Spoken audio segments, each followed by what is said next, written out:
जय श्री कृष्णा दोस्तों। हर हर महादेव। कैसे हैं आप सब? स्वस्थ और सुरक्षित होंगे। दोस्तों, आज मैं जो उपाय बताने जा रही हूँ आप सभी अच्छी तरह से जानते ही होंगे। पहले के दिनों में हमारे जो दादी नानी के ज़माने में चूल्हे पे रोटी बनाई जाती थी, बहुत ही पवित्र और बहुत ही शुद्धतापूर्वक। और ऐसा कहा जाता है कि चूल्हे में बनाई गई रोटी गैस या दूसरी बीमारियों से भी हमें सुरक्षित तो रखती ही थी। हमारे घर में जो उसका धुआं उठता था उससे एक नई ऊर्जा हमारे घर में पॉजिटिव ऊर्जा फैलती थी। लेकिन आजकल 99% घरों में गैस पर रोटी बनाई जाती है। चूल्हे के रोटियां गांव में भी 50% ही रह गई है। लेकिन जिस चूल्हे में बनाया गया भोजन था वह सभी देवी देवताओं को, 33 कोटि देवी देवताओं को अपने आप समर्पित हो जाता था। क्योंकि इसके पीछे एक कारण था। जो हमारी घर में महिलाएं रोटियां बनाती थी वह कहीं ना कहीं कब की कब एक कोर अग्नि में समर्पित कर देती थी। इससे हमारे सभी देवी देवताओं को अपने आप भोग लग जाता था और कोई भी आकस्मिक दुर्घटना या असमय होने वाली मृत्यु से हमारा परिवार बचा रहता था। धन की कभी कमी नहीं होती थी। कम से कम इतनी बरकत तो रहती ही थी कि हम स्वयं अच्छे से भरपेट भोजन कर ले और कभी भी आया हुआ अतिथि भूखा ना जाए।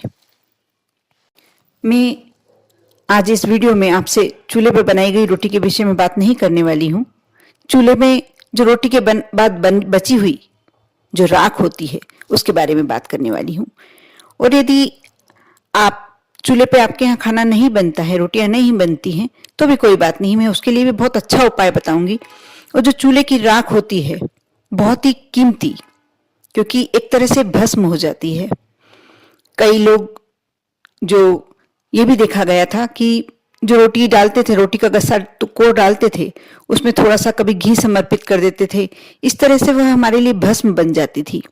और शायद पहले के लोग ये करते हैं थे या नहीं करते थे, लेकिन पुराणों में इसका उल्लेख है कि यदि इससे छोटा सा एक उपाय कर लिया जाए तो कभी भी आपके यहाँ लक्ष्मी की कमी नहीं होगी, सौभाग्य में हमेशा वृद्धि रहेगी, आकस्मिक मौत नहीं होगी, आकस्मिक दुर्घटनाएं नहीं होंगी।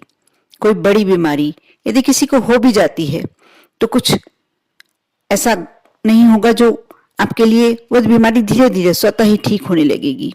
ऐसे रीजन बन जाते हैं, ऐसे कारण बन जाते हैं अपने आप। चूल्हे में जो राख होती है एक तरह से भस्म हो जाती है। आप यदि दूसरे के यहाँ चूल्हा जलता है उधर से भी राख ला सकते हैं, और नहीं तो आप एक छोटा सा कंडा जला लें। और डेली करने वाली उपाय नहीं है, आप महीने में एक बार कर लें, 15 दिन में एक बार कर लें, जैसी आपकी स्वेच्छा, 6 महीने में एक बार कर लें। उसके बाद अपने घर में देखें कि क्या परिवर्तन आया है। आप छोटा सा कंडा जलाएं, जैसे लोग देते हैं अपने घर में आहुति हवन वगैरह करते हैं। छोटा सा कंडे का टुकड़ा जलाएं, इस पर थोड़ा सा शुद्ध घी डालें, गुड़ या शक्कर कुछ भी मीठा डालें और 1 लौंग डाल दें। उसके बाद यह सब भोजन हो गया, अग्निदेव को समर्पित, देवी देवताओं को समर्पित भोजन भोग हो गया। थोड़ा सा कपूर का टुकड़ा डालें। यह हमारे लिए एक भस्म, बहुत ही अच्छी भस्म तैयार हो गई। आप इसे छान लें। जब पूरी तरीके से वह ठंडी हो जाए उसमें 1-2, क्योंकि चूल्हे में भी जो रोटी बनाते थे आपने देखा होगा, शायद आपको याद हो कि जब चूल्हा पूरी तरीके से बुझने लगता था तो उसमें माताएं थोड़ा सा छींटा, जल का छींटा डाला करती थी। इससे हम पूर्ण करते हैं, अपनी अग्नि का एक तरह से हवन पूर्ण होता था। वैसे ही हम अपने घर में करेंगे। जब एकदम ठंडी होने लगी तो 1-2 छींटे, बहुत ज्यादा नहीं, 1-2 छींटे आप जल के डाल दीजिए। और उसके बाद उसे जब एकदम से ठंडा हो जाए पूरा, उसे छान लीजिए। ये दोनों के लिए कर सकते हैं आप। यदि कहीं से चूल्हे की राख लाते हैं, उसमें जरूरी नहीं है कि उनने आहुति दी है या नहीं दी है, वह वैसे ही एक भस्म तैयार हो गई। यदि आप घर में करते हैं तो कंडी से करते हैं तो और अच्छे से कर सकते हैं। इसे छानकर एक डिब्बी में भर के रख लीजिए। और किसी भी दिन, कोई वार का वो नहीं है, लेकिन हाँ शुक्ल पक्ष का थोड़ा सा ध्यान रखें। शुक्ल पक्ष चलता है, जब उजाला पक्ष चलता है तब यदि कार्य करा जाए तो बहुत ही सर्वश्रेष्ठ होता है। साथ ही दिनों में यदि आप सोमवार, गुरुवार शुक्रवार ये कार्य करते हैं तो बहुत ही अच्छा माना जाता है। लेकिन आप 7 दिन में से कोई भी दिन कर सकते हैं। आप जब सुबह स्नान करते हैं सुबह भी कर सकते हैं, और संध्या बंदन जब शाम के समय आप अपने घर में दीपक लगाते हैं उस समय भी कार्य कर सकते हैं।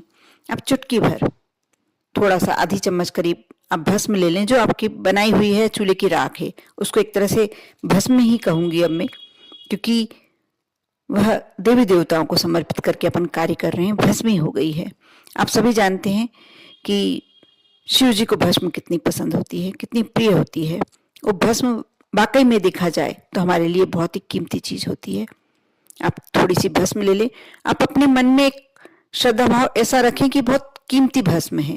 आप कभी भी उसको ये ना देखें कि चूल्हे की राख है, उसे भस्म समझ के और करें। उसमें चुटकी भर हल्दी डाल दें, थोड़ा सा यदि आपके यहाँ गंगा जल है वह डाल दें, और उससे आप अपने किचन के जो आपका आटे का डिब्बा होता है उस पर छोटा सा स्वास्तिक बना लें, और मेन गेट पर जरा सा छोटा सा स्वास्तिक बना लें। आप महीने में कभी भी करें, ऐसा कोई प्रॉब्लम वाली बात नहीं, दिन में कोई सा भी ले सकते हैं, बस शुक्ल पक्ष का ध्यान रखें। आप लगाएं, स्वास्तिक बनाएं और 2 मिनट खड़े होकर विनती करें, गायत्री माता का मंत्र बोले, ओम भूर्भुवस्सुः, सभी को आता है। आप ये वाला मंत्र पूरा बोले, कोई जरूरी नहीं है कि आपको कितनी बार बोलना है, 1 बार 5 बार 7 बार जितनी बार चाहें, 2 मिनट जितनी बार चाहें आप बोलें। और एक दीपक जिस दिन आपने ये कार्य करा है, जहां ये करा है उस समय आप एक घी का दीपक वहां लगा दें। आप देखना आपके घर में यदि आप अपने आटे के डिब्बे पर एक उधर करते हैं तो आप देखना कि कैसे बरकत होने लगती है, आपकी ऊपर अन्नपूर्णा माँ की कैसी कृपा होती है। और यदि आपके मेन गेट पर आप करते हैं तो कोई भी नेगेटिव ऊर्जा आपके घर में आ ही नहीं सकती, और लक्ष्मी के आने की पूरे रास्ते खुल जाते हैं, क्योंकि माँ लक्ष्मी को भी ये उपाय बहुत पसंद है। हल्दी उनके प्रिय होती है और भस्म सभी देव देवताओं को समर्पित होती है और अति प्रिय होती है। साथ ही मैं एक छोटा सा उपाय और बताने जा रही हूँ भस्म से संबंधित जो आपने बनाई है। कभी आपको लगता है कि आपका परिवार का कोई मेंबर उदास रहने लगा है, डिप्रेशन जैसी स्थिति बन रही है, घर में कलह ज्यादा हो रही है, कुछ ऐसी अशांति वाला माहौल बन गया, या यदि बच्चा जॉब के लिए जा रहा है, इंटरव्यू के लिए जा रहा है, 1-2 बार दे दिए हैं और सक्सेस नहीं हुआ, या कोई बड़े एग्जाम के लिए जा रहा है और लग रहा है कि शायद क्या स्थिति बनेगी, क्या रिजल्ट आएगा, तो आप ये कार्य कर सकते हैं।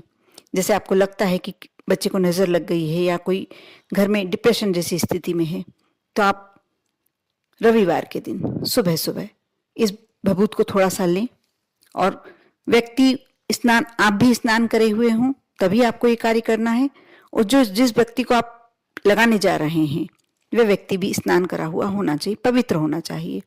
आप थोड़ा सा चुटकी भर भभूत लें और उसके गले पर या सिर पर कहीं भी लगा सकते हैं, छाती पे भी लगा सकते हैं।